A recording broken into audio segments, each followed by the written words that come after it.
नमस्कार। ये अपनों की बात कार्यक्रम में आपका स्वागत है। और मैं आज कुछ मेहमानों से आप लोग को मिलाना चाहूँगा, लेकिन अभी के जो हालात हैं उन पे भी चर्चा आवश्यक है। धनबाद के संदर्भ में देखें तो कुछ अच्छी चीज़ें हो रही हैं, जिनमें कल जो एक रैपिड एंटीजन टेस्ट प्रत्येक अस्पतालों में शुरू होने की बात है, जो वहाँ मरीज भर्ती है, ये एक अच्छा कदम है और हम इसकी सराहना करते हैं। हम ये अपेक्षा भी करते हैं कि आने वाले समय में HRCT की जो स्कैनिंग है वो और कई सेंटर्स में शुरू होगी। माननीय उपायुक्त महोदय से हम अपेक्षा रखते हैं। धीरे धीरे चीज़ें बेहतर हो रही हैं। सदर अस्पताल में कुछ बेड्स बढ़ने वाले हैं, उनसे और मरीजों को लाभ होगा और जो घर पे इलाज करा रहे हैं उनको भी आराम होगा। हम लोग अब शुरू करते हैं। मेरे साथ आज जो मेहमान है, सबसे पहले मैं आपका परिचय करा रहा हूँ। डॉक्टर मुकेश कुमार है। ये डॉक्टर मुकेश जो है वायरोलॉजी के हेड है, NMC सासाराम के मेडिकल कॉलेज है, उसके ये हेड है। और जो वायरोलॉजी लैब है वहाँ पर प्रतिदिन लगभग 2500 RT-PCR के टेस्ट हो रहे हैं। तो ये इनसे हम जानेंगे कि आज जो ये वायरस है इनकी कैसी स्थिति है। हमारे साथ जो दूसरी मेहमान है डॉक्टर शिवानी झा। और डॉक्टर शिवानी झा का मैं परिचय क्या दूँ, वो तो खुद महिलाओं के इलाज के क्षेत्र में पिछले 35 वर्षों से लगी हुई हैं। MBBS है, DGO है और धनबाद IMA की वाइस प्रेसिडेंट भी है और काफ़ी सामाजिक कार्यों में बढ़ चढ़ के हिस्सा लेती रही है। मेरे साथ सदाबहार स्ट्रेस मैनेजमेंट के गुरु, मनोविज्ञान के छात्र बोलते हैं लेकिन हम लोग मनोविज्ञान के गुरु बोलते हैं, डॉक्टर प्रमोद पाठक, IIT ISM के रिटायर्ड प्रोफेसर। मैं सबसे पहले जो ये वायरस वाली बात आती है तो सबसे पहले मैं वायरस पे ही चलता हूँ। और डॉक्टर मुकेश जी से मेरे मन में जो प्रश्न है कि जो कोविड-19 है, कोविड-19 बढ़ते बढ़ते कोविड-21 की ओर चला आया है और काफ़ी स्ट्रेन इसके नए आ गए हैं। उन स्ट्रेन में जो अंतर आया है, 19 जो कोविड-19 था उसके कई म्यूटेंट्स आए, जो 21 में आया है। और अब एक नई प्रचलन हो रही है कि इंडियन वेरिएंट, विदेशों में एक बात आ रही है कि इंडियन वेरिएंट जो है वो काफ़ी स्प्रेड कर रहा है और जो हम लोग देख भी रहे हैं, पहले से मामले काफ़ी बढ़े हैं। उस पर डॉक्टर साहब आप क्या सोचते हैं? और एक प्रश्न और भी है कि जो अगर हम लोग इसको आगे देखें कि कोरोना का, जैसे हम लोग कई चीज़ों का पूछते हैं भविष्य क्या है, तो समाप्त होने का इसका समय क्या है, ये भी डॉक्टर साहब बताएंगे। मैं आगे आगे धीरे धीरे और जो हमारे प्रश्न है वो पूछता रहूँगा। आप मेरा आग्रह होगा इस पे थोड़ा सा प्रकाश डालें। जी डॉक्टर साहब। सर, जो पहला सवाल आपने जो पूछा सर, उसमें कि ये डबल म्यूटेशन, 3 म्यूटेशंस, ये जितने म्यूटेशन जो इस बार आए हैं सर, उसमें एक चीज खासियत है कि सर इस म्यूटेशंस में ये खासियत है, double mutant and triple mutant जो आ रहे हैं सर, कि पहले क्या था कि कोई भी वायरस जो है हमारे बॉडी के कांटेक्ट में या सेल आते हैं सर, तो पहले अटैचमेंट होती है सर, और अटैचमेंट होने के बाद सर वो मल्टीप्लिकेशन रेप्लिकेशन से स्टार्ट होते हैं। तो ये म्यूटेंट ऐसे हैं सर जिससे कि जितनी फास्ट जो रिसेप्टर्स जो है जो हमारे सरफेस के हैं सर, वो तुरंत अटैच करके इतनी फास्ट मल्टीप्लिकेशन करते हैं कि वो पूरे बॉडी में वायरेमिया बहुत फास्ट करा रहे हैं सर। ये डबल ट्रिपल म्यूटेंस के क्या है, ये हमारे जो म्यूटेशंस जो हमारे इम्यून सिस्टम्स हैं उसको ये सर ये एस्केप कर रहे हैं। जिन्होंने पहले वैक्सीन लिया हो चाहे जो पहली बार भी इन्फेक्टेड हो चुके हो सर, वो हमारा नेचुरल एंटीबॉडी बना भी है, फिर भी ये इन्फेक्ट कर रहा है। लेकिन सर ये सीवियरिटी इसलिए नहीं जा रहा है क्योंकि जो इनकी म्यूटेशन जो हुई है, सरफेस म्यूटेशन, मेन उसका बस यही है कि rapid spread and rapid multiplication in the cell. That's why आप अभी जो देखते होंगे ग्राफ से एकदम सडन पिक गया हुआ है sir, within a month there is a lot of cases are increasing sir. And as in Narayan medical college Jammu Sasaram sir, we are dealing with 3 जिला sir, Rohtas, Aurangabad and Kaimur sir. With 3 districts sir, the load what we are covering sir, almost 70 to 80% positivity rate is coming. And not only that, here the viral load, what we call it as a CT circulating threshold, this one sir, that is also very low. और low इसके मानो this shows that that person is highly infectious and he can transmit the disease very fast to another one sir. So these things we are seeing in our this sudden there is a rise in the number because of this mutant, or there is a rapid increase in the transmission of these viruses. Second sir, आपने बोला कि future में क्या हो सकता है sir. अगर हम सब लोग जानते हैं कि इन्फ्लुएंजा वायरसेस उतना टाइम लेता है every year. For example H1N1, I think most of us have forgotten 2 years because of this virus. But every year you see there is during the winter period, the seasonal, it rises, peaks and goes. Like that only, sir, if you see the coronavirus, last year during the same period, this June only, there was a rampant lockdown. So many transmissions, so many cases were there. And if you see the cycle, it has gone down to the October, November like this, sir. But December even, sir. But suddenly it was rising to start from the February. The same peak, this is the second peak. And most probably, sir, the cycle, what we are saying, there will be third and fourth phase going to come. And again, that after a year, the seasonal, again this peak will be there, sir. तो आपका कहने का मतलब है कि ये अभी अप्रैल, मई और जून जो समय रहेगा इसमें पीक पे जाएगा और फिर ये धीरे-धीरे डाउनवर्ड जाएगा. जी, राइट सर. अभी जो बात आ रही है, विदेशों में बात चर्चा चल रही है, जो मैंने कहा था इंडियन वेरिएंट की बात जो चल रही है, ये कितना वेरिएंट म्यूटेंट हुआ है, कितने किस तरह से आया और इसके क्या इफेक्ट है? क्या यूके और जो अफ्रीकन म्यूटेंट था, क्या ये उसका मिक्स कॉकटेल है या कई सारे म्यूटेंट्स को मिला के हुआ, या यहाँ हिंदुस्तान के अंदर की जो हम लोग की लापरवाही बीच में हुई है, या क्या उसका नतीजा है, या किस तरह से ये इस तरह से फैला है कि और लोगों की क्या गलतियां हुई हैं, उस पर थोड़ा सा प्रकाश डालेंगे. क्योंकि आप लोग वायरस के नेचर को भी स्टडी कर रहे हैं. जब आप वायरस के नेचर को स्टडी करते हैं तो आप ये देखते होंगे कि वायरस के अंदर में क्या क्या परिवर्तन आ रहे हैं, उसमें क्या क्या चेंजेस आ रहे हैं, वो कौन कौन सा म्यूटेंट हो गया. जी बताएंगे सर. उसमें म्यूटेशन होता क्या है सर? एक्चुअली ये आरएनए वायरस है और एवरी टाइम एवरी पर्सन में इसकी म्यूटेशंस होती हैं sir.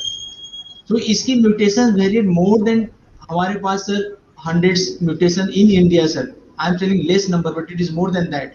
But this mutant still we are not fully genome this virus because mutations is so going fast that it is difficult to. But still the ICMR, the NIV Pune, they are on that. What are the different variations are coming? Still the research is going on that. But the two most common mutants which has come, that is the surface proteins that leads to the highly infectious and transmission. That's the double mutants that is circulating more common in India, sir.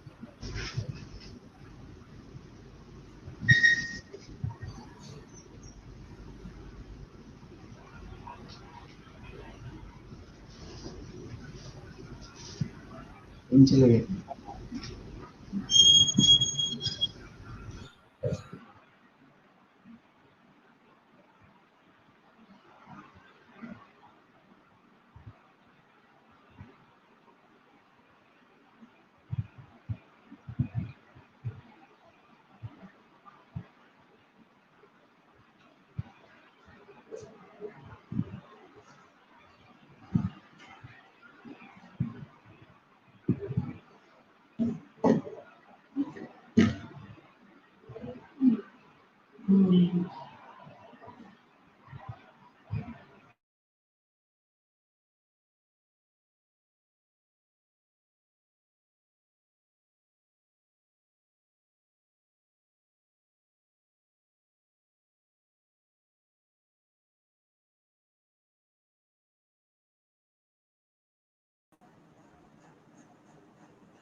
हाँ doctor साहब बोलिए बोलिए. मुझे लगता है कुछ break हो गया था.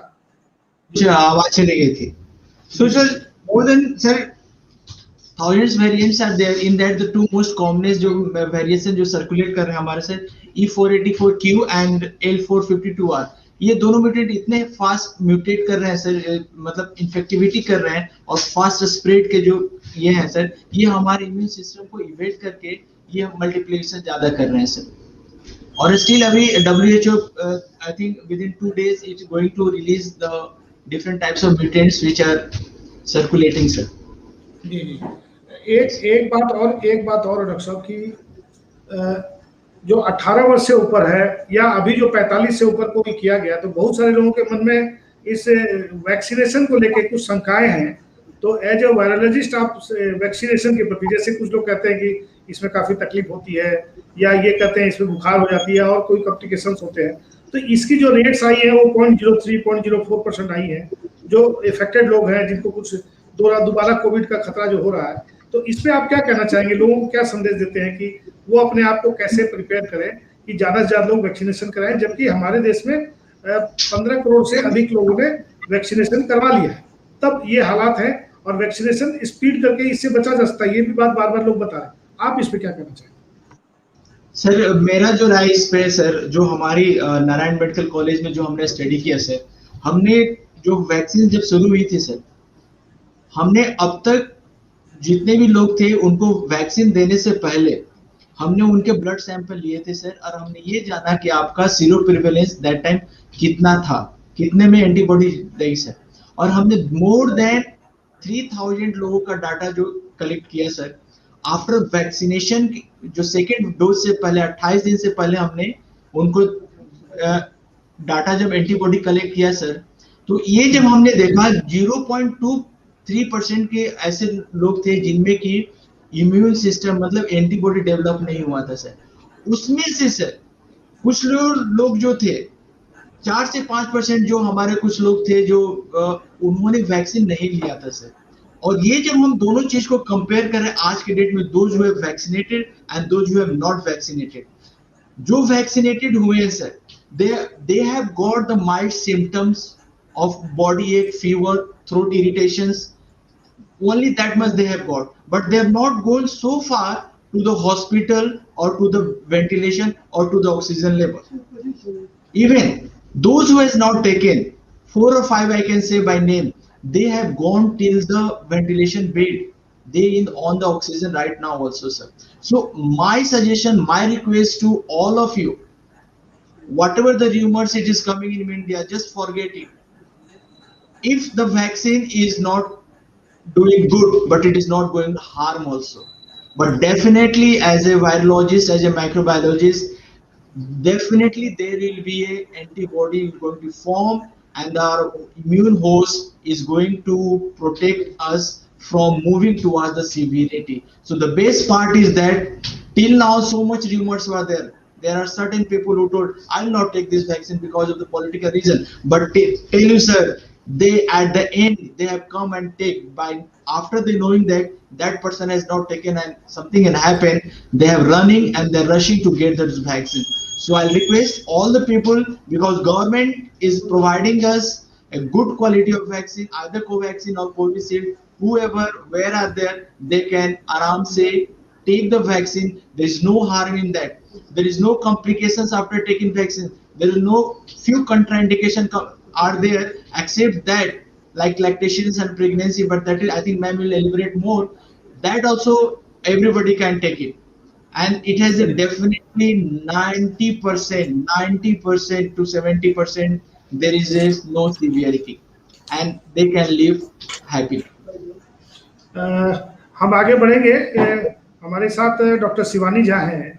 डॉक्टर साहब, ये अभी जो कोरोना के वायरोलॉजी के बारे में, इन्होंने वैक्सीनेशन के बारे में जो बातें बताई, जो घरेलू महिलाएं हैं, जो महिलाएं घर में रहती हों या आज के दिन जो कामकाजी महिलाएं भी हैं, मोरलेस वो भी वर्क फ्रॉम होम ही हैं, और घर के पुरुष सदस्य या घर के और सदस्य बाहर आना जाना भी करते हैं, वैसी स्थिति में आप उनको क्या सुझाव देना चाहेंगे कि वो अपनी कैसी लाइफस्टाइल अपनाएं, कैसे जो प्रेग्नेंट महिलाएं अपने आप को मेंटेन करें, किस तरह से वो किया जाए? चूंकि अभी तो जांच के लिए जाना भी संभव नहीं हो पा रहा है। बहुत सारी ऐसी बातें आ रही हैं कि भाई अगर हम कहीं जांच के लिए जाते हैं तो वहां भी एक वायरस का अटैक होने का खतरा है। तो इस पे मैडम आप बोलेंगे। जी जी मैडम। ये कोविड-19 बहुत ही जानलेवा बीमारी लेकर आया। अभी तो पेंडेमिक हो गया, पूरी दुनिया में इसका चर्चा है, और ये रिसर्च में पता चला है कि प्रेग्नेंट लेडी लोग को प्लेसेंटल ट्रांसमिशन नहीं होता है, बेबी को नहीं होता है कोविड-19, और ना तो ये लैक्टेशन में जाता है, इसलिए ये इससे तो बच्चे तो बच गए। पर प्रेग्नेंट लेडी अपने घर में रहने वाले जो जेंट्स हैं उनसे बचना उनको मुश्किल है, क्योंकि जेंट्स तो बाहर जाएंगे ही, वो अपना इंतजाम करने के लिए बाहर निकलेंगे। पर फिर भी आप घर में जब भी रहें, बिना मतलब घर से बाहर ना निकले, पुरुष सदस्य भी बहुत जरूरत हो तो निकले। और जैसा गोल्डन रूल अभी बन के आया है कि स्पेस आपको देना है, सोशल डिस्टेंसिंग करना है, और मास्क पहन के रहिए, ट्रिपल लेयर मास्क पहन के रहिए, और सैनिटाइजेशन, हमेशा हाथ को धोते रहना है। अगर घर की महिलाएं ये 3 गोल्डन रूल हमेशा अपनाएंगी तो अपने आप को बचा के रखेंगी, क्योंकि prevention is better than cure.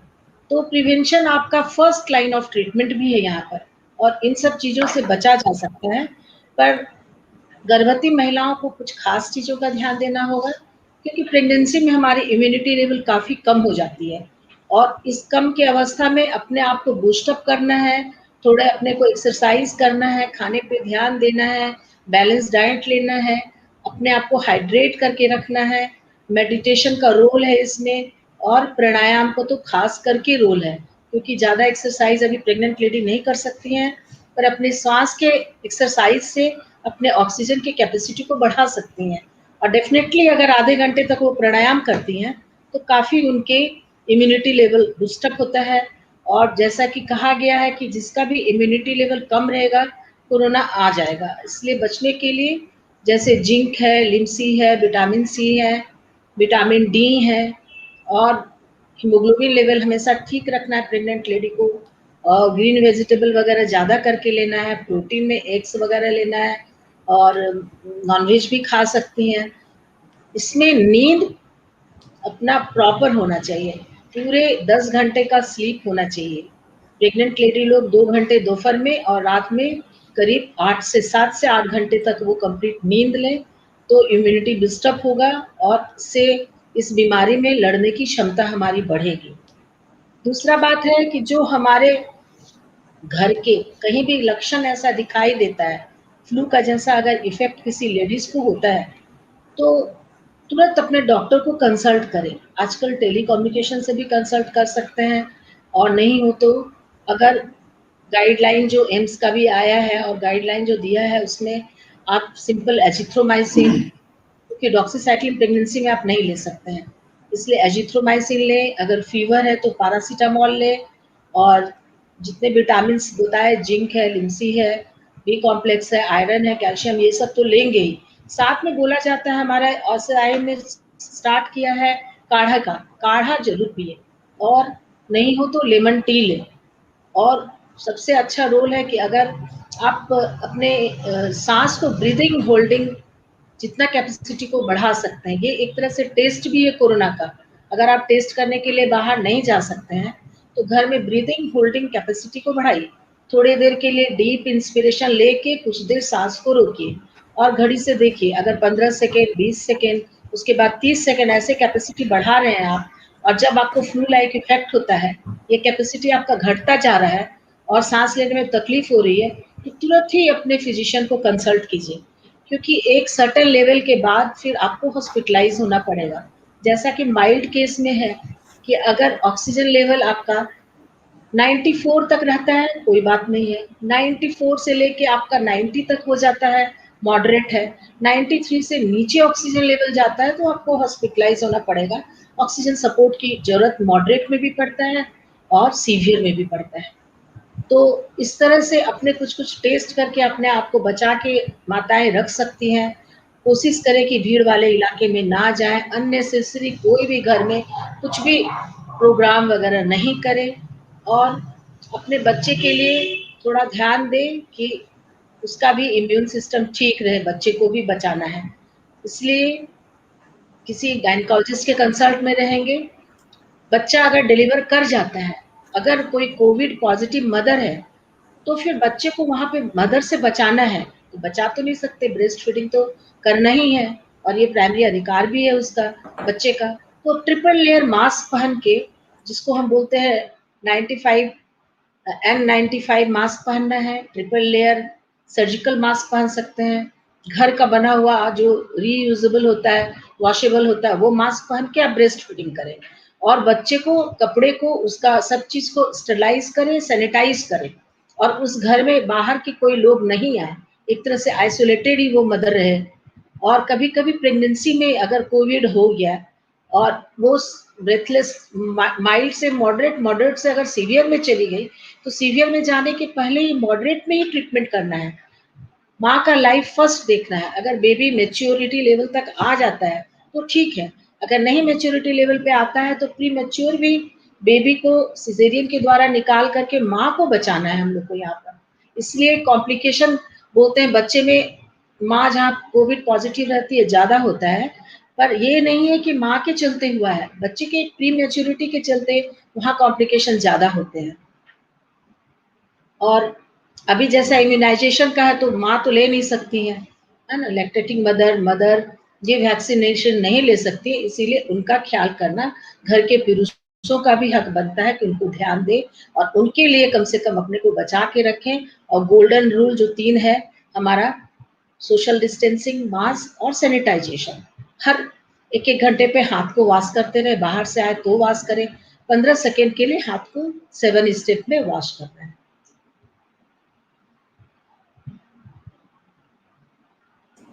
आपने बहुत अच्छी बात बताई। आज महिलाओं को विशेष ध्यान देने की जरूरत है। ये जो अभी शादी ब्याह का मौसम है और शादी ब्याह के समय में जो आज संख्या घटी है, महिलाओं की उपस्थिति के बगैर शादी की ब्याह की कल्पना नहीं की जा सकती है, उस पर आप क्या कहना चाहेंगे? मैं तो कहूँगी कि इसके चलते आज बहुत ज़्यादा ग्राफ बढ़ा है। ये शादी ब्याह और जो भी होता है बर्थडे वगैरह, थोड़ा और सोशल कुछ प्रोग्राम में चुपके घर में होता है सारा प्रोग्राम, उसके चलते आज घर, सबका घर डिस्टर्ब है। इसको प्रोग्राम को फिर हम लोग अगले साल मना लेंगे, ये लाइफ रहा तो फिर तो प्रोग्राम बनता ही रहेगा। अभी जान बचाने की जरूरत है। पता नहीं ये पेंडेमिक में कितने लोग जाएंगे। ऐसा लगता है जैसा देख के कि हर घर में, हर किसी के घर से 1 न 2 व्यक्ति अभी जा रहा है और इसको बचाना है। और इसको बचाने के लिए यहाँ पर आपको प्रिवेंशन ही करना होगा और कोई दवा नहीं है बचाने के लिए। हम लोग के बीच में डॉक्टर प्रमोद पाठक हैं, स्ट्रेस मैनेजमेंट में है के गुरु हैं। हम लोग इनके साथ मैं पहले दिन से मेरे साथी हैं। हम लोग पहला प्रोग्राम से लेके आज चौथे 5वें प्रोग्राम तक हम लोग एक साथ चल रहे हैं। डॉक्टर साहब, आप आज जो ये चर्चा हुई है, आप चूंकि स्ट्रेस मैनेजमेंट की बात, और स्ट्रेस मैनेजमेंट में को अगर मान लीजिए कोई व्यक्ति स्ट्रेस में है तो उसकी इम्यून पावर घटती है, तो जो डॉक्टर साहब ने बताया, दोनों डॉक्टर साहब ने बताया, मतलब डॉक्टर मुकेश जी ने बताया जो वायरस के बारे में, और डॉक्टर शिवानी झा ने जो लाइफस्टाइल के बारे में और कैसे महिलाएं रहें उस तरह से बताया।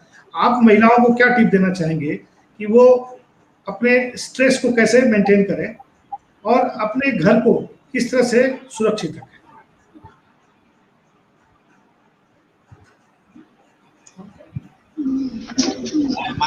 अनम्यूट कर लीजिए सर।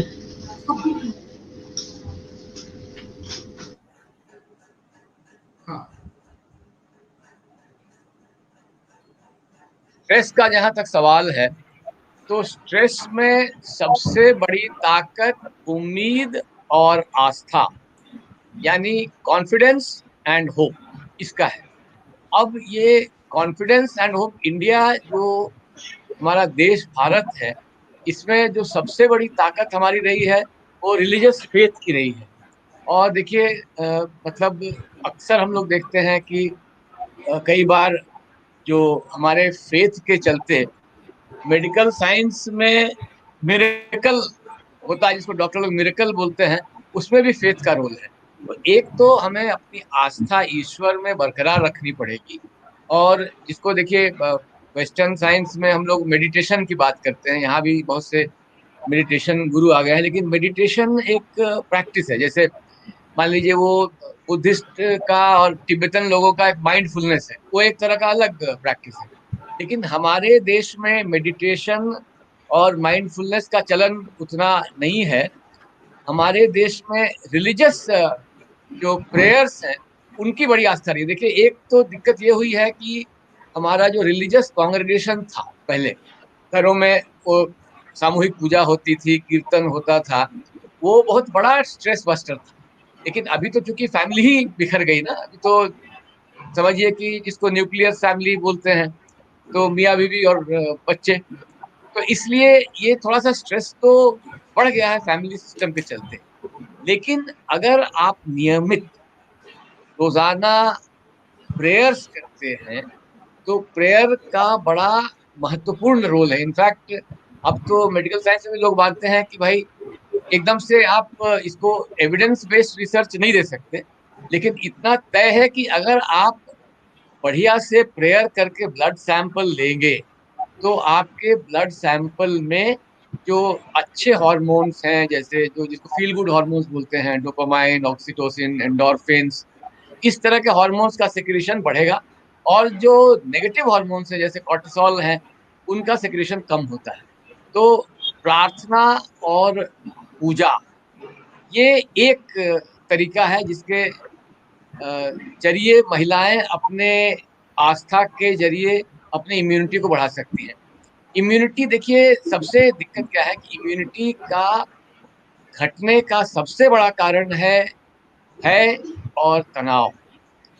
जहां आप भय और तनाव से ग्रसित होते हैं, आपकी इम्यूनिटी एकदम से कमजोर हो जाती है, और यही नहीं बल्कि बीमारी की सीवियरिटी को भी बढ़ाता है। आज जितना जो बड़े बड़े डॉक्टर्स हैं, जो जैसे एम्स के डायरेक्टर हैं या डॉक्टर त्रेहान है, इस तरह के लोग हैं, ये सारे लोग एक ही चीज पर अभी फोकस कर रहे हैं कि भाई आप भयभीत मत हो, क्योंकि आपकी बीमारी ऐसी है कि जिसको ठीक किया जा सकता है 95% से ज्यादा केसेस में। लेकिन लोगों के दिमाग में, जहन में ये बात बैठ गई है कि हम ठीक ही नहीं होंगे। मतलब ये भय है कि खांसी होते ही लोग डर जाते हैं कि कोरोना तो नहीं हुआ, और ये दिक्कत करता है। और इससे क्या होता है कि एंग्जाइटी बढ़ती है, और एंग्जाइटी का सबसे बड़ा जो लक्षण है वो ये है कि एंग्जाइटी के चलते आप सिम्टम्स को क्रिएट करते हैं, जिसको हम लोग मनोविज्ञान की भाषा में हाइपोकॉन्ड्रियासिस भी बोलते हैं। अक्सर मैं इस पर फोकस करता हूँ कि साहब ये जो आज की समस्या है कि हर आदमी अपने को बीमार समझ रहा है। ऐसी बातें नहीं है, हर आदमी स्वस्थ है। बीमार कुछ थोड़े से लोग हैं, वो भी ठीक हो सकते हैं, बशर्ते कि उनमें वो उम्मीद पैदा की जाए और उनमें वो विश्वास पैदा किया जाए कि आपका इलाज सही हो रहा है। तो इसलिए एक तो रास्ता है ये प्रेयर्स का, फेथ का, आस्था का, और वो हमारे देश में है। रिलीजियस फेथ का हमारे देश में बहुत बड़ा रोल रहा है, और उसके चलते कई बार हम लोग बड़ी बड़ी बीमारियों को मात देने में सफल रहे हैं। लेकिन आज थोड़ा सा इंफॉर्मेशन एज में क्या हुआ है कि कॉन्ट्रडिक्टरी इंफॉर्मेशन जो वेस्टर्न इन्फ्लुएंस के चलते आया है, उसमें हमारे फेथ के सिस्टम को हिला दिया है। तो इससे थोड़ी दिक्कत हुई है। अच्छा, दूसरी बात ये है कि स्ट्रेस का एक और भी प्रॉब्लम है। प्रॉब्लम ये है कि स्ट्रेस में हम निर्णय सही नहीं ले पाते हैं। तो जब निर्णय नहीं लेते हैं, तो हम गलत चीजों का इस्तेमाल करते हैं, जिसको ड्रग अब्यूज या सब्सटेंस अब्यूज बोलते हैं। तो उससे क्या होता है कि हम अपने तनाव को और अपनी बीमारी को, दोनों को बढ़ाते हैं। जैसे स्ट्रेस में सबसे जो बड़ी समस्या है वो है कि लोग अल्कोहल्स का या ड्रग्स का या नशे का सेवन शुरू कर देते हैं, उससे इम्यूनिटी और घटती है। दूसरी बात ये है कि स्ट्रेस जब बढ़ने लगता है तो हमारी जो ठीक होने की कैपेसिटी है वो भी घट जाती है, और दवाएं काम करना बंद कर देती हैं। तो स्ट्रेस को बचाना है तो पहली चीज तो फेथ एंड होप, लेकिन इसके साथ साथ थोड़ा फिजिकल एक्सरसाइज बहुत जरूरी है। फिजिकल एक्सरसाइज से इम्यूनिटी बढ़ती है। अभी तो लेटेस्ट रिसर्च बोल रहा है कि फिजिकल एक्सरसाइज इम्यून बूस्टिंग में बड़ा ही इफेक्टिव है। तो उसका भी वही असर होता है कि हमारे बॉडी में जो हार्मोनल सिस्टम है ना, उसकी बहुत बड़ी भूमिका है। चाहे इम्यूनिटी हो, चाहे मूड हो, चाहे आजकल डिप्रेशन वगैरह में भी हार्मोन्स के रोल को लोग चर्चा कर रहे हैं। अब डिप्रेशन क्यों होता है? तो एक तो हम लोग घरों में डूबते हैं, दूसरे इस तरह की जो सूचनाएं आ रही है उससे डर है। तो एक नकारात्मक माहौल पैदा हो गया है। अब इस नकारात्मक माहौल में हमको क्या लग रहा है कि दुनिया जो है खत्म होने वाली है। तो इस भय से दुनिया कल खत्म हो गया, हम आज ही खत्म हो जा रहे हैं। ये दिक्कत है। और नहीं जैसा कि देखिए, हाँ बताएं। जैसा कि एक प्रश्न भी आपके इस पे ही आ रहा है। उदय चौबे जी हाँ हैं, हाँ। लिखते हैं, डॉक्टर साहब इस टाइम में हम नॉर्मल लोग कैसे बिना स्ट्रेस के रह सकते हैं? ये चूंकि नहीं माहौल नहीं, इतना हाँ, बेहद हो गया है। उसी सूचनाएं प्रश्न। सूचनाओं नहीं नहीं, मैं उसी पे सूचनाएं हाँ जिस तरह से स्प्रेड हुई हैं, इसका भयावह रूप जब दिखता है तो एक आम इंसान, एक नॉर्मल व्यक्ति कैसे अपने आप को इस स्ट्रेस से बचा सकता है? ये प्रश्न है। देखिए, बड़ा अच्छा प्रश्न इन्होंने रखा जी। हाँ नहीं, प्रश्न बहुत सही है, और इस प्रश्न को ही मैं एड्रेस कर रहा हूँ। स्ट्रेस का जो चरित्र है वो ऐसा है कि स्ट्रेस को आप रोक नहीं सकते, लेकिन स्ट्रेस से लड़ने की क्षमता बढ़ा सकते हैं। तो स्ट्रेस से लड़ने की क्षमता कैसे बढ़ाएंगे? उसके 5-6 सरल तरीके हैं। सबसे पहला तरीका मैं फिर से बोलता हूँ कि मेडिटेशन, लेकिन मेडिटेशन हर आदमी नहीं कर सकता। माइंडफुलनेस भी हर आदमी नहीं कर सकता, उसके लिए रिगरस ट्रेनिंग चाहिए। लेकिन पूजा कर सकता है, प्रार्थना कर सकता है। और प्रार्थना कैसे, हमारे यहाँ क्या है ना कि प्रार्थना में आस्था घट गई। देखिए, धर्म तो बढ़ गया, आस्था की कमी है। तो आस्था की कमी से क्या होता है कि जो उसका प्रभाव है वो नहीं होता है। अब हम मंदिर में जाते तो हैं, दर्शन भी करते हैं, लेकिन पीछे मैं चप्पल मैं देखते हैं एक कि बार है कि नहीं। मैं एक बार आपको रोकूंगा। ये डॉक्टर मुकेश हम लोग के बातों को सुन रहे थे। मैं डॉक्टर मुकेश से जानना चाहूंगा कि डॉक्टर साहब, आप भी रोज 2500 आरटीपीसीआर आपके यहाँ हो रहे हैं। वैसी स्थिति में जब 2500 आरटीपीसीआर के टेस्ट हो रहे हैं तो संख्या तो बड़ी है, उससे भी बड़ी संख्या है जो इससे पीड़ित हो रही है आपके क्षेत्र में ही। तो ये जो प्रश्न इनका है, इस प्रश्न को आपके नजरिए से अगर देखें कि लोग स्ट्रेस से कैसे बाहर आए। जी डॉक्टर साहब। सर स्ट्रेस से मैं आपको एक एग्जांपल के साथ समझाता हूँ सर, क्योंकि हमारे लैब में जो टेस्ट हो रहे हैं बहुत सारे हमारे टेक्नीशियन इसमें इन्वॉल्व होते हैं सर।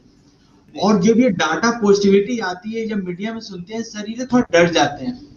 फिर उनको सर हमें मोटिवेट करना पड़ता है, उनको पॉजिटिविटी दिखानी पड़ती है। फिर उनको हम लोग मोटिवेट करते हैं, फिर थोड़ा सा एक्सप्लेन करते हैं और बोलते हैं पॉजिटिव रहो, पॉजिटिव थिंकिंग रहेगी।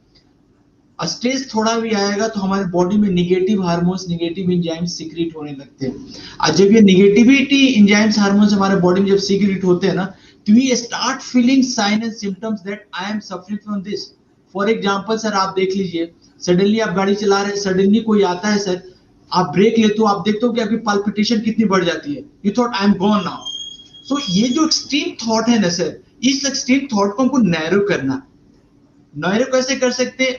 जितने भी लोग हैं, हमें एक दूसरे को मोटिवेट करना है, पॉजिटिव एनर्जी देनी है। Fine, we have to fight with this. We are not, ऐसा नहीं कि हर इंडिविजुअल का अपना अपना बॉडी है, सबका रिएक्शन अलग होता है। ऐसा नहीं कि उनको कोरोना, फॉर एग्जांपल उनको कोरोना हो गया, वो डेथ हो गए, तो मेरे को भी अगर कोरोना होता तो मैं भी डेथ हो जाऊंगा। ये थॉट नहीं रखनी है हमें। हमें रखना है कि as a infection, corona virus कुछ मिरेकल तो नहीं है ना कि यू विल कम एंड पूरी जनरेशन की जनरेशन खत्म। It is also an virus, we are fighting against this.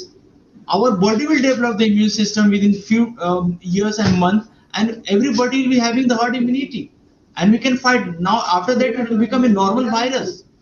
So in this scenario, what I'll do, whoever the comes, I just motivate them, I just push up them, just make them कि आप खुश रहो, happy रहो।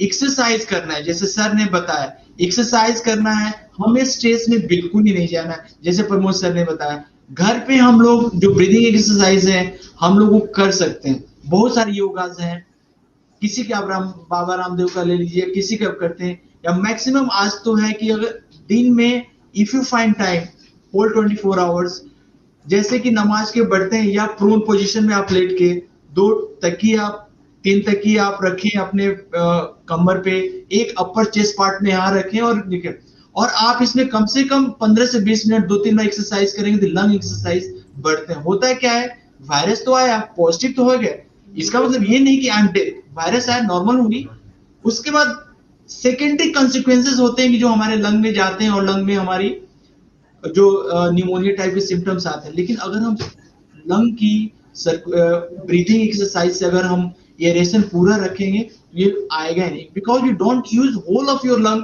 For the breathing exercise. तो इसमें क्या है, positivity बहुत जरूरी है, एक्सरसाइज बहुत जरूरी है, और एक दूसरे को मोटिवेट करना है। वे जितने भी प्रिकॉशन मैम ने बोला, सर ने बोला, उसके अलावा हमें एक दूसरे को सपोर्ट, पॉजिटिव मोटिवेशन देनी है सर। मैम, आप इस विषय पे क्या सोचती हैं? ये जो कोरोना के ये जो पीरियड, ये जो इनका प्रश्न है कि स्थिति तो गंभीर है, आप भी सब जान रहे हैं, और इस स्थिति, गंभीर स्थिति से महिलाएं अपने आप को कैसे स्ट्रेस मैनेजमेंट करें, इस पे आप क्या कहना चाहेंगे? आप अनम्यूट कर लीजिए, अनम्यूट कर लीजिए इसको, अनम्यूट। सबसे अच्छा एक्सरसाइज है वो गार्डन के रूप में भी, गार्डनिंग के रूप में भी हो सकता है। अगर फूलों के बीच में, पेड़ पौधे के बीच में हम ज़्यादा समय बिताएंगे तो महिलाएं उससे खुश भी होती हैं और बहुत अच्छे जो हार्मोन्स है वो निकलते हैं, और उनके निकलने से हमारा जो नेगेटिविटी है निकलता है। दूसरा सबसे अच्छा है कि बैठ करके आप योग, प्राणायाम और एक्सरसाइज, स्ट्रेचिंग एक्सरसाइज और एक दूसरे को हेल्प करना, वो जो एटीट्यूड हमारे बीच में आएगा तो बहुत हद तक इस बीमारी को हम भूल जाएंगे। और मेरे समझ से तो थोड़ा टीवी वगैरह अगर कम हम लोग देखें तो ज़्यादा अच्छा है, क्योंकि उसको देख जी के बहुत ज़्यादा नेगेटिविटी आता है, जी बहुत जी। डर आता है। 24 घंटा कोई न्यूज़ देख रहा है तो देख ही रहा है सिर्फ कोरोना कोरोना। इससे अच्छा है कि अपने किसी काम में व्यस्त रहिए। मैं अगला प्रश्न ले रहा हूँ डॉक्टर साहब, डॉक्टर मुकेश के लिए। ये बात जाहिर है, बहुत सारी इस पे रिसर्च और बहुत सारी जांच वगैरह लगी हुई है कि ये नेचुरल है या लैब में बना हुआ है या क्या है। कई लोग बार बार इस प्रश्न को पूछते हैं और हम लोग किसी के पास उसका, चूंकि आप तो वायरोलॉजिस्ट हैं, आपको इसका क्या जवाब है, क्या आप उस पर कहना चाहेंगे? क्योंकि कहना ये है कि 100 साल में ऐसे हुए जो, जैसे मान लीजिए समझिए कि चिकन पॉक्स का जो वायरस है, वो 100 साल में भी म्यूटेंट अभी तक नहीं हुआ है। तो ऐसा कौन सा कोरोना वायरस आ गया जो ये हर महीने 2 महीने 4 महीने म्यूटेंट होकर एक नया स्वरूप ले रहा है? इसको आप कैसे कहना चाहेंगे? सर ये जो कोरोना वायरस है ये आरएनए वायरस है सर। और आरएनए वायरस की एक प्रॉपर्टी होती है फ्रीक्वेंट म्यूटेशन है। ऊपर से ये रेस्पिरेटरी वायरस है सर। तो इसकी कैरेक्टरिस्टिक है, मोस्ट ऑफ जितने भी आप देखेंगे वायरसेस जो हैं हमारे, ये ऑक्सोमिक्सो वायरसेस हैं या पैरामिक्सो वायरसेस हैं, ये सारे जो आरएनए वायरस है जो कि ये म्यूटेट करते रहते हैं। ये ऐसा नहीं है, आप एचआईवी वायरस देखिए कितना म्यूटेट करता है। अब तक हम उसके बारे में हम लोग ने वैक्सीन अभी तक नहीं किया because of that it's mutant property. आप इन्फ्लुएंजा देख लिए, हर साल H1N1 दूसरे वेरिएंट्स आते रहे, H151 लाइक दैट। उसमें क्या हो रहा है, ये म्यूटेशन की वजह से आज के डेट में भी हो जाएगा, ऊपर वैक्सीन होता है। तो ये म्यूटेशन, अब जहाँ तक बात है कि ये लाइक मैन मेड वायरस है कि ये ओरिजिनल वायरस है, सर ये there two school of thoughts, they're different, it's a big debate sir. But क्योंकि ये वायरस ऐसा है sir, RNA, because what are the mutation we are seeing it every time हमारे कुछ जीनोम के part को, और ये अपने काम म्यूटेट करके नया वेरिएंट बनाते हैं सर। ये डिपेंड करता है कितने जीनोम तक इन्वॉल्व करता है। उसके बाद अगर पर्टिकुलर मेजर अगर चेंजेस इसमें शिफ्ट आते हैं या डिक्ट आते हैं, then it causes major problems है। तो मेरे ख्याल से सर ये जो है आप डिपेंड करता है टाइप ऑफ वायरस पे और किस तरह का ये उस पे करता है सर। जी जी, आपने बड़ी अच्छी बात कही कि वायरस के बारे में भी बहुत जांच चल रही है। ये म्यूटेंट का है, ये आरएनए वायरस है। मेरा मेरा मेरा अभी इस पे ये कहना है, डॉक्टर पाठक, आप बताएंगे कि अभी जो चर्चा हम लोग की हुई है और जो पहले दिन से चल रही है, हम लोग एक ही बात कर रहे हैं कि स्ट्रेस मैनेजमेंट पे किया जाए, लोगों को सकारात्मक विचारों पे लाया जाए। अखबारों की हेडिंग बदल रही है। अब वो अखबारों की हेडिंग नहीं दिख रही है कि इतने हुए, जितने ठीक हुए वो ऊपर आ रहा है। इसका मतलब है कि पॉजिटिव वाइब्स जो है वो आगे आ रही है और कहीं ना कहीं एक सकारात्मक संदेश जा रहा है, जो ये बताता है कि आने वाले समय में सकारात्मकता से ही हम लोग इस लड़ाई से पार पा सकते हैं। इस पे आप क्या कहेंगे? देखिए, आदमी कोई वैक्यूम में नहीं रहता है, आदमी एक माहौल में रहता है और वो माहौल बनता है सूचना से, मीडिया से। तो इनिशियल फेजेस में क्या हुआ था कि मीडिया ने थोड़ा, मतलब देखिए, रिपोर्टिंग तो सही की, लेकिन मीडिया का इंटेंशन गलत नहीं था। मीडिया का इंटेंशन ये था कि लोगों तक सबसे पहले कौन ज्यादा से ज्यादा जानकारी पहुंचा सके। उस आपाधापी में उन्होंने नेगेटिविटी को फैला दिया और नेगेटिविटी फैला तो पूरे माहौल में नेगेटिविटी आ गई। और माहौल में जब नेगेटिविटी आती है ना, तो इंसान की सोच उससे प्रभावित होती है। इस पर बहुत शोध हुए हैं और इसको हम लोग अवेलेबिलिटी बायस, मैं कब से बोल रहा हूं कि अगर आप न्यूज को इस तरह है, डेथ है, तबाही है, तो आदमी उससे प्रभावित हुए बिना नहीं रह सकता। इसीलिए मैंने शुरू में कहा था कि हेडलाइन मैनेजमेंट बड़ा जरूरी है। और हेडलाइन मैनेजमेंट का मतलब मैं नहीं कहता कि झूठ बोलिए, लेकिन आप सच बोलिए, मगर सच को प्रेजेंट करने का तरीका होता है। आपने कहा कि 5 आदमी आज मरे, ये नहीं बताएंगे 95 बचे। बात एक ही है और ये स्टैटिस्टिक्स का खेल है। और इसमें और भी कई चीजें हैं जिस पर यहाँ बहस नहीं हो सकती, इस पर बहस चल रही है दुनिया भर में कि क्यों कंप्यूटर वायरस और ये आपके क्या बोलते हैं बायोलॉजिकल वायरस में क्या सिमिलरिटी आजकल हो रही है, ये चल रहा है। कैसे किसी को 1914 में 2014 में पता चल गया कि वायरस आने, बहुत सी चीजें हैं, तो उस पर यहाँ बहस नहीं हो सकती। लेकिन जो बेसिक बात ये है कि अगर आप नेगेटिविटी हटा दें तो जो एक हम लोग साइकोलॉजी में बीमारी बोलते हैं मेलनकोलिया, हर आदमी मेलनकोली से पीड़ित हो जाता है कि अब कुछ बुरा होने वाला है, वो खत्म हो जाएगा। और वो खत्म होगा तो माहौल में अपने आप ही एक सकारात्मकता आएगी। आपने देखिए जनवरी फरवरी में क्या माहौल था, जनवरी फरवरी इसी साल हम लोगों को लगा कि खत्म हो गया, इसमें थोड़ा हम लोगों ने ऑफ गार्ड हुआ, ऑफ गार्ड का परिणाम ये हुआ कि फिर से ये आ गया। हालांकि इसका प्रेडिक्शन था, लेकिन अगर हम उस समय सावधानी बरते होते तो इतनी भयावह स्थिति नहीं आती। और रहा सवाल इसमें जो मुकेश जी से आपने प्रश्न किया, उस पर मैं चूंकि बहुत अध्ययन किया, बहुत पढ़ा, तो मुझे ये समझ में आया है कि ये जो बायोलॉजिकल वायरस है ये बायोलॉजिकली है, ये लैब का वायरस नहीं है। इसलिए कि 1918 में जो वायरस आया था उसी का ये बड़ा भाई या छोटा भाई है, उस समय कहाँ लैब था। तो इसलिए ये बेसिकली बायोलॉजिकल वायरस है और ये हर 150 साल में ये एक बार ये नेचुरल सिस्टम है, ये आता है और ये आता है, फिर कुछ लोग इम्यून होते हैं, ये चला जाता है। कुछ वायरस हम लोगों ने इरेडिकेट किया, जैसे मेडिकल साइंस का सबसे बड़ा चमत्कार है स्मॉल पॉक्स, वो इरेडिकेट हुआ। लेकिन जैसा इन्होंने कहा कि आरएनए का वायरस है, तो आरएनए के वायरस को म्यूटेशन की गति बड़ी फास्ट होती है। और एक और भी चीज हुई है कि इस वायरस का हम लोगों ने दवाई के जरिए सामना करने की कोशिश की, फ्लू के वायरस का। जैसे हिंदुस्तान में फ्लू के वायरस का चलन नहीं था, लेकिन इटली में या स्पेन में, अमेरिका में चलन था।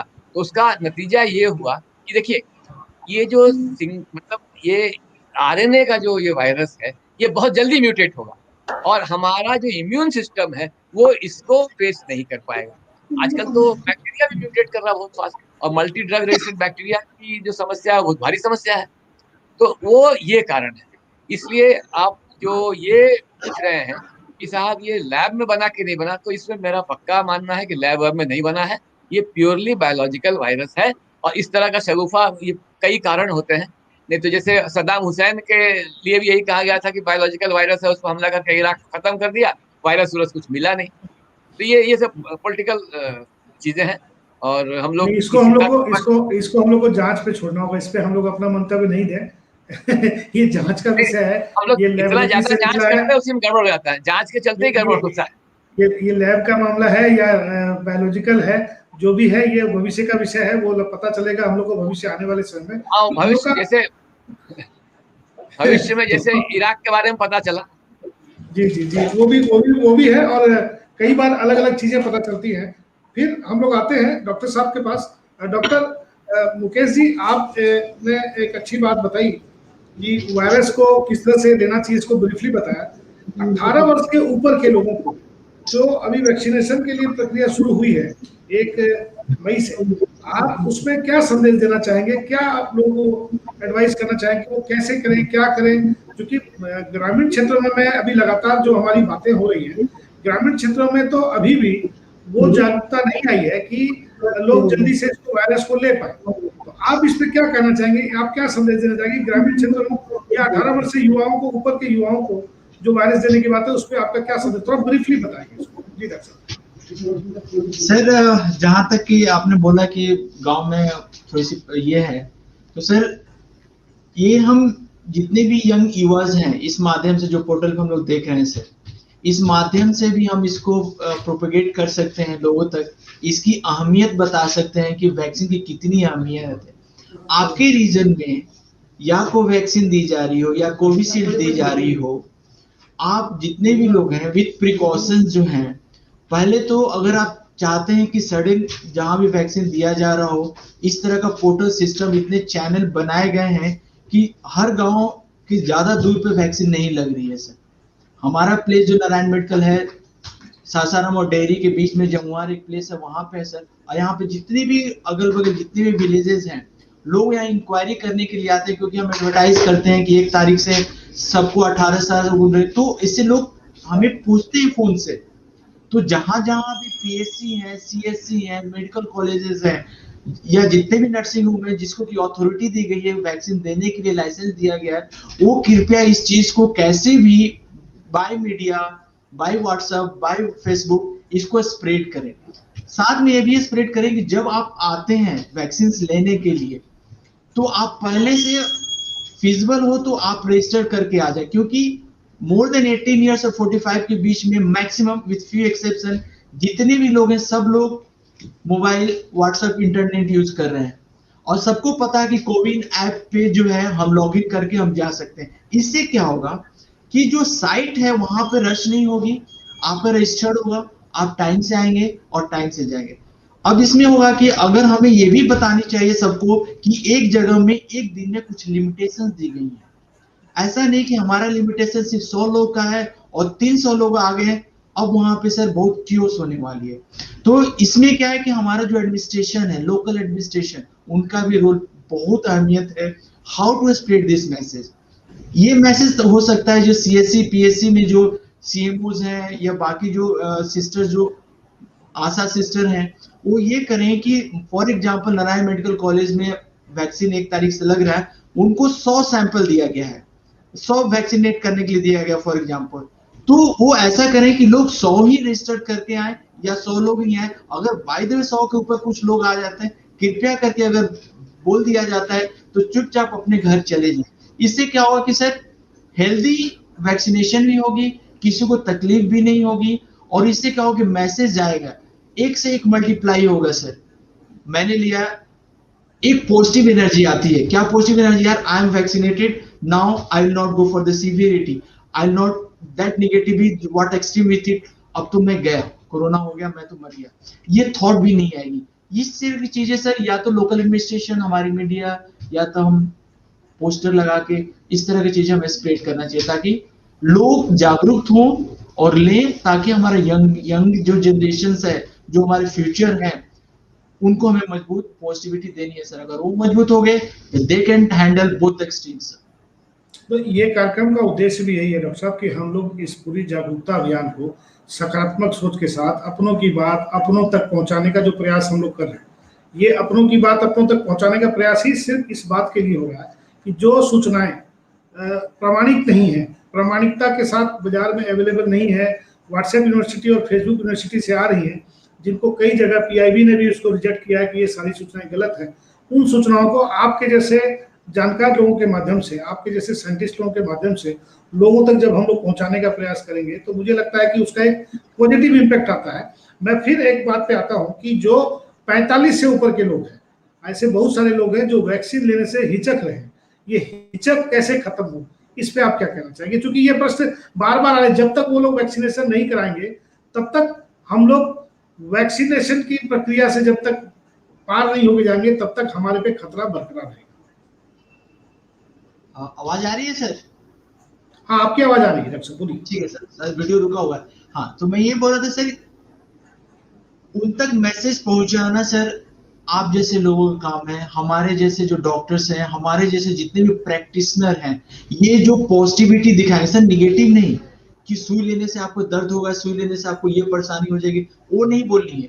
हमें लेना है कि वैक्सीन जब आप लेंगे तो वैक्सीन लेने से आप मोर देन 80% हार्ट प्रोटेक्टेड रहेंगे, आपको कोई भी सीवियरिटी नहीं होगी, आप हेल्दी रहेंगे, आपके साथ जो अगल बगल जितने भी लोग होंगे उनको भी आप मैसेज दें। इस तरह सर 1:1 के रेशियो में जब चलेंगे और हम लोग सिर्फ पॉजिटिव बातें करेंगे sir, definitely by some time it will circulate in the environment and लोग मोटिवेट होके आते हैं। सर मैंने एग्जांपल बताया, जो लोगों ने रिफ्यूज कर दिया था sir, now they are asking for sir कुछ भी करके हमें वैक्सीन दिलवाइए।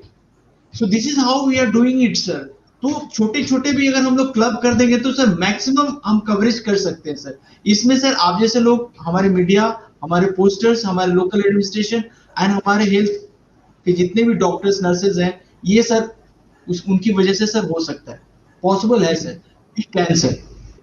जी मैडम, आपसे एक प्रश्न है मेरा, यही प्रश्न आपसे भी है कि लोगों को कैसे प्रेरित किया जाए, क्योंकि ये बात बार बार आ रही है, बहुत लोगों से आ रही है कि वैक्सीनेशन नहीं लेनी है, वैक्सीनेशन के अन्य सारे कारण गिनाए जाते हैं। आप चूंकि सामाजिक कार्यों में भी उसी तरह से बढ़ चढ़ के हिस्सा लेती रही है, एक डॉक्टर के नाते भी आप लोगों से रोज सैकड़ों लोगों से मिलती हैं, तो आप इस पे कैसे लोगों को क्या संदेश देना चाहेंगे कि हम लोग कैसे करें कि लोग वैक्सीन के प्रति और जागरूक हों और वैक्सीन लेने के आगे आए?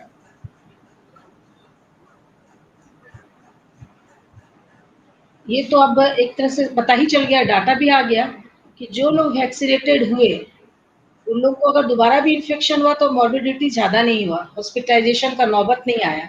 इसलिए वैक्सीन तो बहुत ही ज़रूरी है, बहुत ही इम्पोर्टेंट है, क्योंकि कुछ हद तक हमारे इम्यून सिस्टम को बढ़ा देता है, क्योंकि वैक्सीन में जो एंटीजन है वो एंटीबॉडी तो प्रोड्यूस करता ही है, साथ ही साथ कुछ ऐसे भी है तक ज़्यादा अच्छा बताएंगे डॉक्टर मनु कि वो हमारा एंटीबॉडी को बहुत ज़्यादा बना देता है, जिसके चलते हमारी प्रतिरोधक क्षमता बढ़ जाती है और उसको लेने से हम कुछ हद तक सेफ है।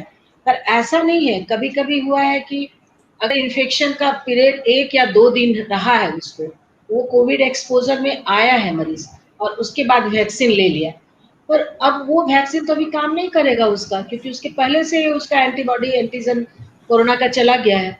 और तब तक जब तक 4 से 5 दिन होता है वो सोच रहा है हम तो वैक्सीन ले लिए, उसी के चलते खांसी है, उसी के चलते बुखार है, पर तब तक वो मॉर्बिडिटी उसकी बढ़ जाती है, लंग्स में इन्फेक्शन काफ़ी हद तक बढ़ जाता है और डॉक्टर से प्रॉपर एडवाइस नहीं लेने के चलते, नहीं पहुंच पाने के चलते हॉस्पिटल, फिर वो डेथ कर जाता है। तो ये एक किसी गांव में कहीं पर्टिकुलर जगह पर 1-2 पेशेंट के साथ जो हुआ, जो पहले से कोमॉर्बिड थे और देने के बाद कुछ परेशानियां हुई, ये 1-2 केस है, पर जनरल केस है।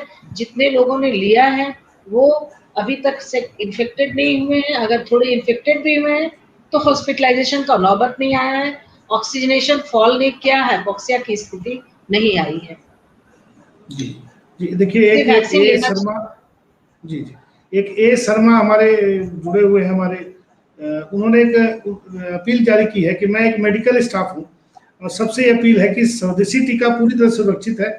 वरिष्ठ नागरिकों से नम्र निवेदन करता हूं कि टीका लेने के लिए उन्हें आगे आना चाहिए और हम सबको मिलकर कोरोना को हराना है। इसी में डॉक्टर साहब, डॉक्टर मुकेश, एक प्रश्न छुपा हुआ है। वो प्रश्न ये है कि कोरोना कब तक, इस कोरोना का कब तक ये कोरोना रहेगा और कब तक हमें इस कोरोना से लड़ाई लड़नी पड़ेगी? आप लोग इस बारे में क्या आकलन कर रहे हैं? सर बहुत जल्दी हम लोग इससे लड़के बाहर आ जाएंगे सर, और ज्यादा दिन नहीं है sir, maximum sir 2 to 3 years में ये एक नॉर्मल वायरस जैसा होगा, H1N1 है, no issue, will handle it like that sir. जिस दिन हमारे मन से सर ये भय खत्म हुआ ना सर, कोरोना अपने आप खत्म हो जाएगा सर। और जो गवर्नमेंट जो गाइडलाइंस, जो प्रिकॉशंस लेने के लिए बोल रही है, वो प्रिकॉशंस जो वैक्सीनेशन दे रही है सर, वो ले, बहुत जल्दी सालों 2 साल में सर ये कोरोना जो है सर फोकाई रह जाएंगे, कहीं कहीं फोकल रह जाएंगे सर, अदरवाइज। और ये तब आ जाएगा सर जब हम एक साथ मिलकर सब लोग पॉजिटिव थॉट रखें, एक दूसरे को मोटिवेट करें, वैक्सीन लें और खुश रहें। आपने बहुत अच्छी बात की। एक प्रश्न आया है हम सबों से है, ज्यादा प्रतिबंध पैरवी को बढ़ावा देता है, जैसे कि जांच के लिए बहुत ज्यादा लैब को परमिशन मिलनी चाहिए, खासकर जिन अस्पतालों में इलाज चल रहा है वहां यदि HRCT की सुविधा उपलब्ध हो तो वहां ये होना चाहिए। प्रमोद गोयल जी है, उन्होंने एक प्रश्न किया है, तो ये प्रश्न का अब बहुत ऐसे लोग हैं जो देख रहे हैं, हम लोग भी इस प्रश्न को आगे तक पहुंचाने का प्रयास करेंगे, आप भी प्रयास कीजिए। मुझे लगता है कि जो धनबाद की स्थिति है, जो मैं समझ रहा हूँ, सब बाहर का तो मैं बहुत अधिक अभी अध्ययन नहीं कर पा रहा हूँ, लेकिन धनबाद में जो बेड है, जो अवेलेबिलिटी है, धनबाद के आसपास जिलों को धनबाद में इलाज की सुविधा मिल रही है, न सिर्फ धनबाद के लोग इससे लाभ ले रहे हैं, इसके बावजूद भी भीड़ इतनी अधिक है, इलाज के संसाधन इतने कमजोर हैं, जबकि धनबाद में पिछले कई वर्षों में काफी अपग्रेड हुआ है। डॉक्टर पाठक और मैडम शिवानी झा, आप सब जान रही हैं, उसके बावजूद अगर हम लोग याद करें इस 2015 के पहले, 2010 के पहले जो हालात थे इस क्षेत्र में मेडिकल फैसिलिटीज के, उसमें जो बदलाव अगर नहीं आया होता और ये कोरोना वायरस 5 साल पहले, 6 साल पहले आया होता, तो हम लोग की क्या स्थिति होती?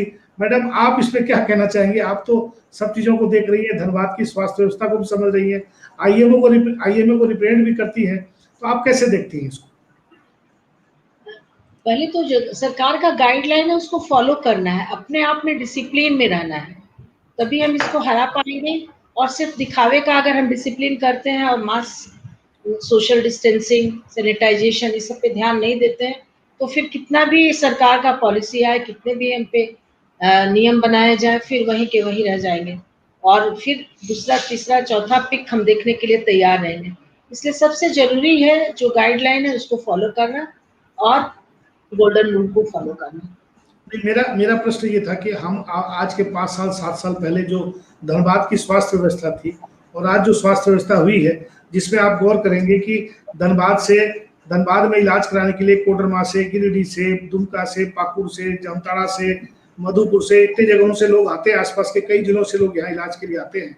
तो आप अगर ये वायरस 5 साल पहले आता तो हमारे अपने क्षेत्र में, जहाँ हम धनबाद में रहते हैं, उस क्षेत्र में क्या स्थिति रहती है इसके बाद?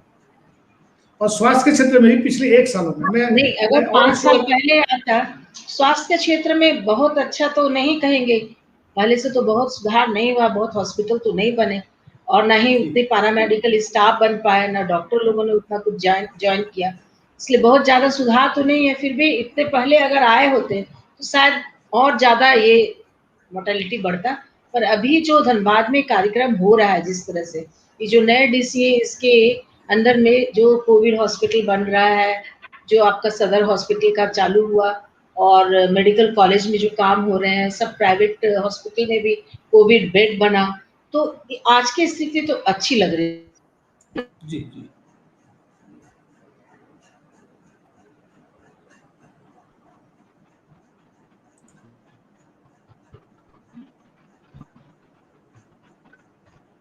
जी, आपकी आवाज कट रही है। मैं डॉक्टर प्रमोद पाठक जी के पास जाना चाहूंगा। डॉक्टर पाठक, आप बताएंगे कि जो स्थिति है अभी, उस स्थिति में धनबाद और बेहतर कैसे कर सकता है? देखिए, पहली चीज तो ये है कि ये जो इंफ्रास्ट्रक्चर का डेवलपमेंट है, ये थोड़ा लंबा प्रोसेस है। तो जैसा कि आपने कहा कि 5 साल पहले और 5 साल के बाद आज की स्थिति में सुधार तो हुआ है, लेकिन इसमें और सुधार हो सकता है। थोड़ा हमको जैसे पीपीपी मोड में जैसे आप लोग ने जालान को किया, उस तरह के प्रयास की और जरूरत है।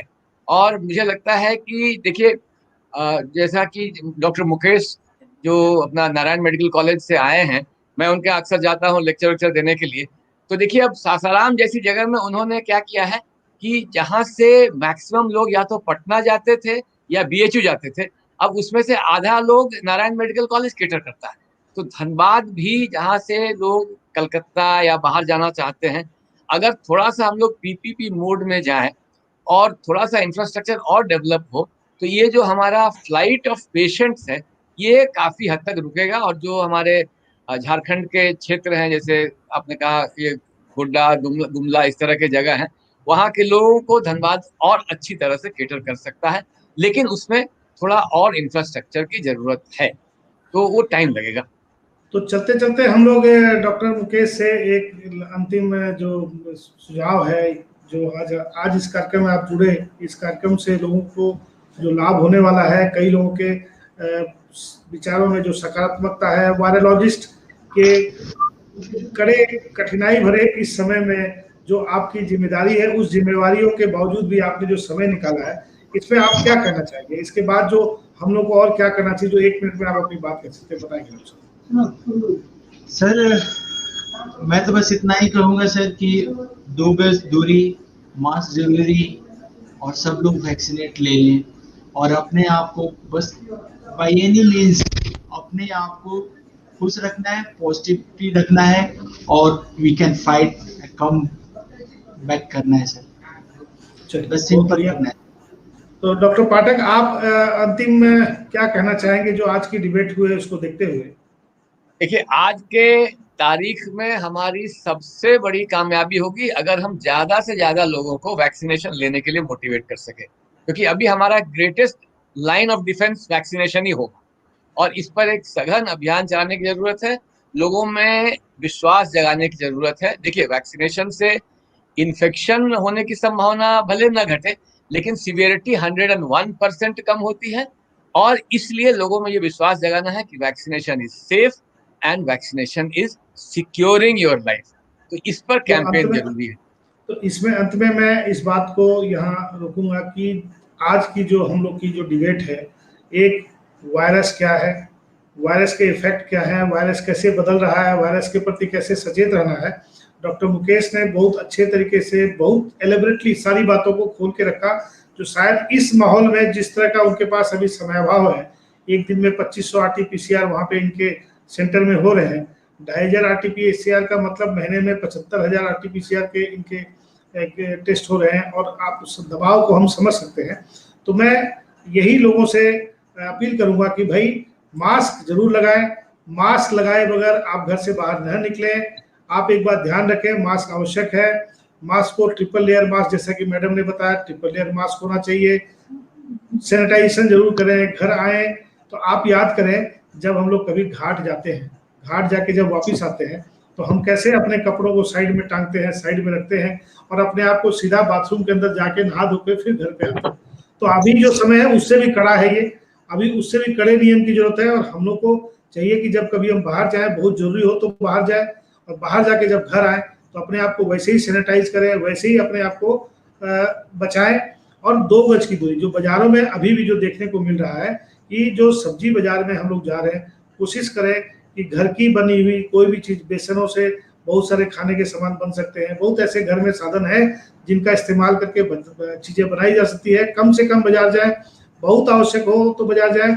आज जो ये लॉकडाउन बढ़ा है झारखंड में, डॉक्टर साहब 6 तारीख मई 6 तक का ये लॉकडाउन बढ़ा है, सुबह 6 बजे तक का। और ये इस बात को दर्शाता है कि सरकारें बहुत गंभीर हैं, और सरकार चाहती है कि ज़्यादा से ज़्यादा लोग अपने आप को मास्क लगाएं, घर में रहें, एक दूसरे से चेन को ब्रोक करें। चेन ब्रेक होगा तभी ये वायरस जो है वो हटेगा अपनी जगह से, उसको फैलने की जगह कम मिलेगी, और ये वायरस लोगों को हार्म कम पहुंचाएगा, नुकसान कम पहुंचाएगा।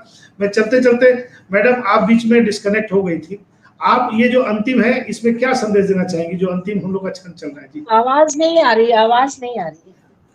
आपको, आपकी आवाज तो आ रही है, आप बोल सकती है। आपकी नहीं सुन पा रही। आप बोले, आप बोले। मैम आप कुछ संदेश देना चाहती हैं, तो संदेश कुछ देने के लिए बोल रहे हैं सर। हाँ, संदेश यही देना है कि prevention is better than cure. इसलिए अपना प्रिवेंशन खुद करें, सब अपना बचाव स्वयं करें, क्योंकि कितना भी हो सरकारी इसमें मदद बहुत ज्यादा नहीं मिलने वाली, क्योंकि हमारी संख्या बहुत ज्यादा है। इसलिए खुद बचे इस बीमारी से, और लोगों को, आस पड़ोस के लोगों को भी उससे मदद करें, बचाने में हेल्प करें। तो जैसा कि आप लोग सब आज जुड़े, और जो लोग जुड़े नहीं हैं उन लोगों को मेरा आग्रह है कि इस वीडियो को देखेंगे तो आप पाएंगे कि आपको बहुत सारी ऐसी जानकारियां मिलेंगी, जो पहले दिन से हम लोगों ने एक संकेत देने का प्रयास किया कि जब सकारात्मकता से नकारात्मकता की ओर जाएंगे तो हमारी चीजें बदलेंगी, और हम जब नकारात्मकता से सकारात्मकता की ओर जाएंगे तो और चीजें बेहतर होंगी। तो इसी सकारात्मकता की चर्चा के साथ हम आज विदा लेते हैं। कल फिर 8 बजे हम आपसे पुनः रूबरू होंगे, कुछ नए मेहमान होंगे और कुछ नई चर्चा होगी। लेकिन चर्चा अभी सिर्फ और सिर्फ सकारात्मक विषयों पे होगी, और सकारात्मक विषयों पे चर्चा करके ही हम अपनी इम्यून पावर को डेवलप कर सकते हैं, बढ़ा सकते हैं। एक्सरसाइज करें, प्राणायाम करें, अनुलोम विलोम करें, और इस तरह से अपने आप को सुरक्षित रखें। सबको नमस्ते, और आज के इस कार्यक्रम से हम लोग विदा लेते हैं। धन्यवाद। नमस्ते सर, नमस्ते।